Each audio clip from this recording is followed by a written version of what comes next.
এই যে আমার আম্মু আম কাটতেছে। আম তো সব পাইকেই গেছে প্রায়। দেখছো কত সুন্দর টক মিষ্টি আম।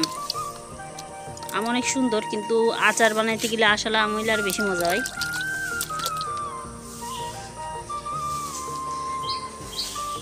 আর আম কাটতে হবে, তার আগে খেয়ে আসি। আমি খাওয়া দাওয়া করে তারপর আম কাটবো। সকালবেলা এখন খাওয়া দাওয়া করবো। এই যে ভাত, আর কালকে রান্না করছিলাম গরুর মাংস, তো কিছুটা বেশি আছে, তো আজকে এটাই খাবো। এটা কিন্তু আস্ত রসুন, এটা আলু, এটা মাংস। মাংস না, সরি, গোস্ত। ধরো, আমিও খেতে বসে গেছি। এই যে রসুন, তো রসুনের একটা ম্যাজিক দেখো, একদম দেখছো কত সুন্দর। এই জিনিসটা খাইতে দেখি মজা, বাদ দিয়ে সেই লেভেলে মজা। ও দারুণ,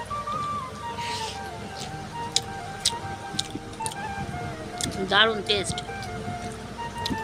চাইলে কিন্তু মাংস ভিতর দিয়ে খেতে পারো। আর মাংস মানে বাসি হইলে পরে জাল দিলে মানে গরুর মাংস টেস্ট আরও বাড়ে, তাই না? আলু।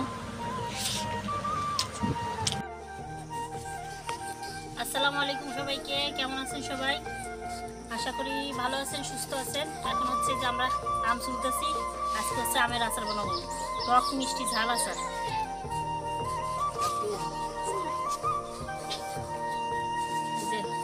প্রায় এক বালতি চুলা হয়ে গেছে, আর এইগুলো আছে চুলতে, সবই চলবো। অনেক আমের আচার হয়েছে। তোমাদের সাথে আজকে সব রেসিপি শেয়ার করব। আমাদের এই আচার কিন্তু 4-5 বছর রেখে দিলে নষ্ট হয় না। কোনো কিছু ব্যবহার করবো না, তারপরেও আমের আচার 4-5 বছর থাকবে। আমার 3-4 বছর আগের মানে আচার এখনো আছে ভালো।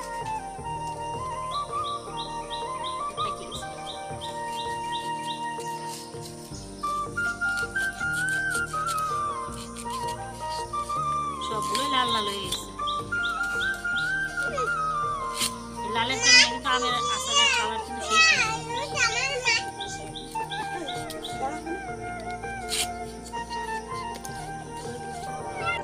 চাইছিলাম প্রথম থেকে তোমাদের সাথে ভিডিও শেয়ার করতে, কিন্তু কোনোভাবেই সম্ভব হইলো না। এখন হচ্ছে যে ফার্স্ট ক্লাস কালার হয়েছে, একদম যারা বলে জটিল কালার, জটিল। একটু পাকা পাকা হয়ে গেছে আমটা। এখন হচ্ছে শুধু চিনি আর কিচ্ছু না, পানি ঝরাইয়ে শুধু চিনি দিয়ে এরকম নাড়তে হবে। আর হচ্ছে দেখি আমার চিলি ফ্লেক্সটা দেখাও, যে শুকনো মরিচের গুঁড়া। এই যে এইটা হচ্ছে গুঁড়া করে রাখছি লাস্টে। এইটা আর হচ্ছে পাঁচফোড়ন গুঁড়ো, ওর সাথে পাঁচফোড়ন গুঁড়ো দিয়ে আছে। এটা দিয়ে শুধু নামাবো, আর কিচ্ছু না। তাতে আমের আচার হয়ে যাবে অসাধারণ।